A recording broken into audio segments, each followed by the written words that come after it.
नहमदुहु व नुसल्ली व नुसल्लिम अला रसूलिहिल करीम अम्मा बाद फ़अऊज़ु बिल्लाहि मिनश शैतानिर रजीम बिस्मिल्लाहिर रहमानिर रहीम। मेरे मुअज़्ज़ज़ सामाईन इकराम, अस्सलामु अलैकुम व रहमतुल्लाहि व बरकातुहू। मैं अपने रब कायनात से ये दुआ करती हूँ कि मेरे जितने भी सुनने वाले हैं, रब कायनात सबको सेहतमंद, तंदुरुस्त और लंबी ज़िंदगी अता फरमाए। हम सब की हर मुश्किलों, परेशानियों, तंगदस्तियों में मेरा रब कायनात हमारी मदद अता फरमाए। हमें ज़हनी, रूहानी, जिस्मानी अज़ियतों, तकलीफ़ों, बीमारियों से निजात अता फरमाए। हमें ज़हनी और रूहानी सुकून अता फरमाए। हमें बीमारी दुनिया से बचाकर बीमारी मदीना बनाए। और जो हम सब के हक़ों में बेहतर है, मेरा रब कायनात हमारे लिए वो अता फरमाए। और जो हमारे हक़ों में बेहतर नहीं, उसका ख्याल भी हम सब के दिलों से निकाल दे और हम सबको अपनी रज़ा पर राज़ी रहने वाला बना दे। आमीन सुमा आमीन। माशाल्लाह से आज शबानुल मुबारक की 7 तारीख है और इतवार का दिन है। और जो आज मैं आप लोगों को वजीफ़ा बताऊंगी, ये वजीफ़ा जिस भी घर में ये अमल पढ़ा जाता है, उस घर का बच्चा बच्चा अरबपति बन जाता है। इसको आज आप ज़रूर पढ़ लीजिएगा। अल्लाह पाक आपकी गैबी ख़जानों से आपको मदद अता फरमाएगा और आपको अपने गैबी ख़जानों से दौलत अता फरमाएगा। इस वजीफ़े को पढ़ने से आपकी फौरी ही खाली झोलियाँ जो हैं वो भर जाएंगी इंशाअल्लाह इंशाअल्लाह अज़ीज़। अगर आप अपना घर ख़रीदना चाहते हैं तो वो भी आप ख़रीद सकेंगे। अगर किसी पर इतना कर्ज़ है कि उनका कर्ज़ उतारने का कोई सबब नहीं बन रहा और वो बहुत ज़्यादा परेशान है, तो वो भी इस वजीफ़े को पढ़ ले। अगर किसी के बच्चों की शादियां नहीं हो रही या उनकी ख़ुद की शादी नहीं हो रही, तो भी वो इस वजीफ़े को पढ़ लें। अगर कोई बहुत ज़्यादा बीमार है तो सेहत के लिए भी इस वजीफ़े को पढ़ सकते हैं। और अगर किसी की औलाद नहीं तो वो भी इस वजीफ़े को पढ़ लें। अगर इसके किसी भी मकसद, किसी भी काम, किसी भी मुराद के लिए आप इस वजीफ़े को पढ़ सकते हैं। आज के दिन आप पूरे दिन में किसी भी टाइम पर, किसी भी जगह, घर, मदरसे, मस्जिद, ऑफिस, कहीं पे भी बैठकर आप इस वजीफ़े को पढ़ सकते हैं। आप जब वजीफ़ा पढ़ने लगे तो कमेंट्स में अपना नाम और जगह, आप जहाँ रहते हो उसका नाम ज़रूर लिखिएगा, ताकि मैं भी आप लोगों के लिए दुआ कर सकूं और फिर आपको वजीफ़े की भी इजाज़त मिल जाएगी इंशाअल्लाह इंशाअल्लाह अज़ीज़। और आप जब किसी भी मकसद के लिए इस वजीफ़े को करने लगें तो सबसे पहले आपने रब कायनात पर यकीन कामिल रखना है। कहते हैं कि यकीन कामिल होता है, पीर कामिल नहीं होता। इसलिए रब कायनात पर यकीन कामिल रखिएगा और 5 वक्त की नमाज की पाबंदी भी लाजमी रखिएगा और अच्छी नीयत रख के कीजिएगा कि रब कायनात कुरान पाक में इरशाद फरमाता है, इन्नमल अमालु बिन्नियात, कि जो अमलों का दारोमदार होता है वो नीयतों पर होता है। अगर हमारी नीयत अच्छी है तो हमारा अमल भी अच्छा होता है, और अगर हमारी नीयत ही अच्छी नहीं तो हमारा अमल भी अच्छा नहीं होता। चाहे हम जितनी मर्ज़ी मेहनत कर लें, जितनी मर्ज़ी कोशिश कर लें, हमें वो अजर, वो फल नहीं मिलता, हमें नाकामी ही मिलती है। इसलिए अच्छी नीयत रख के कीजिएगा।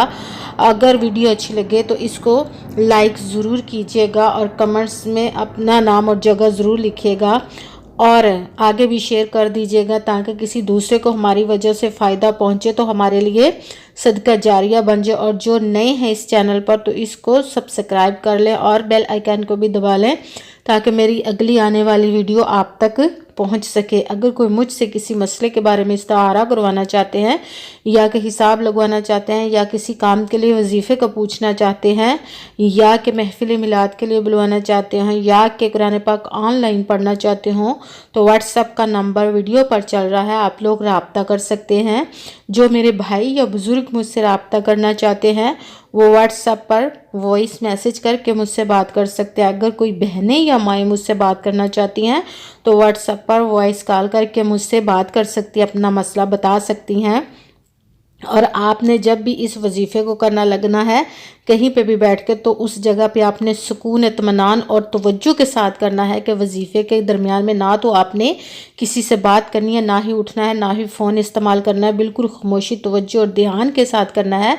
जिस मकसद के लिए आप इस वजीफ़े को कर रहे हों उसको अपने जहन में उसकी नीयत ज़रूर रखनी है और आपको پوری ویڈیو کو سن کر سمجھ کر پھر اس وظیفے کو کیجیے گا کہ ایسا نہ ہو کہ کوئی بات رہ جائے، کوئی بات چھوٹ جائے اور پھر وظیفہ ٹھیک طرح سے نہ ہو سکے۔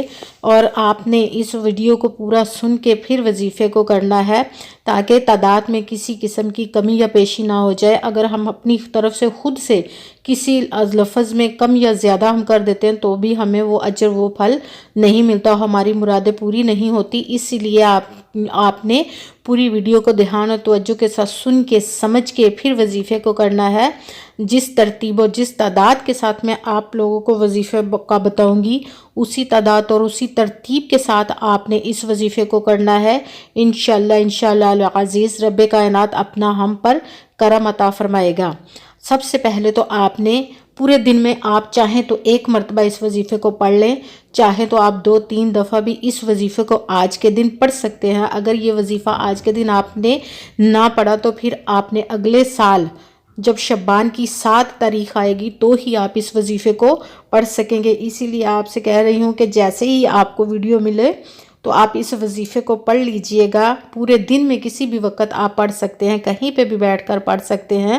وظیفہ کرنے سے پہلے آپ نے ایک مرتبہ درود پاک پڑھنا، کوئی سا بھی درود پاک پڑھ سکتے ہیں، مگر بہتر ہے کہ درود ابراہیمی جو نماز میں پڑھا جاتا ہے وہ والا ایک مرتبہ درود پاک پڑھا تو اس کے ساتھ ہی آپ نے سب سے پہلا جو وظیفہ پڑھنا ہے وہ ہے یا سلامو، یا سلامو، یا سلامو۔ اس کو آپ نے 11 مرتبہ 11 ٹائم پڑھنا۔ اس کے ساتھ ہی جو دوسرے نمبر پر آپ نے وظیفہ پڑھنا ہے وہ ہے یا ارحم الراحمین، یا ارحم الراحمین، یا ارحم الراحمین۔ اس کو آپ نے 21 مرتبہ 21 ٹائم پڑھ کے تیسرے نمبر والا وظیفہ ساتھ ہی شروع کر دینا ہے۔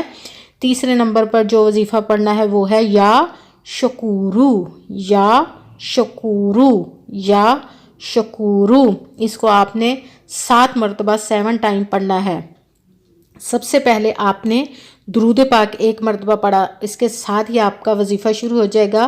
سب سے پہلے نمبر پر جو وظیفہ پڑھنا ہے، سب سے پہلے تو آپ نے درود پاک پڑھا، اس کے ساتھ ہی آپ نے یا سلامو، اس کو آپ نے 11 مرتبہ 11 ٹائم پڑھا، اس کے ساتھ ہی یا ارحم الراحمین، یہ اس کو آپ نے 21 مرتبہ 21 ٹائم پڑھا، اس کے ساتھ ہی یا شکورو، اس کو آپ نے 7 مرتبہ 7 ٹائم پڑھ کے یہ تیسرے نمبر والا آخری وظیفہ تھا۔ جب آپ نے ان تینوں وظیفوں کو پڑھ لیا پوری تعداد کے ساتھ تو اس کے ساتھ ہی آپ نے وہ والا درود پاک پڑھنا جو وظیفہ شروع کرنے سے پہلے آپ نے درود پاک پڑھا تھا، وہی درود پاک ایک مرتبہ پڑھ کے اپنے دونوں ہاتھوں کو بلند کر لینا ہے رب کائنات کی بارگاہ میں، کیونکہ یہ مہینہ نصیبوں کو لکھا جانے والا، تقدیروں کو بدلنے والا مہینہ ہے۔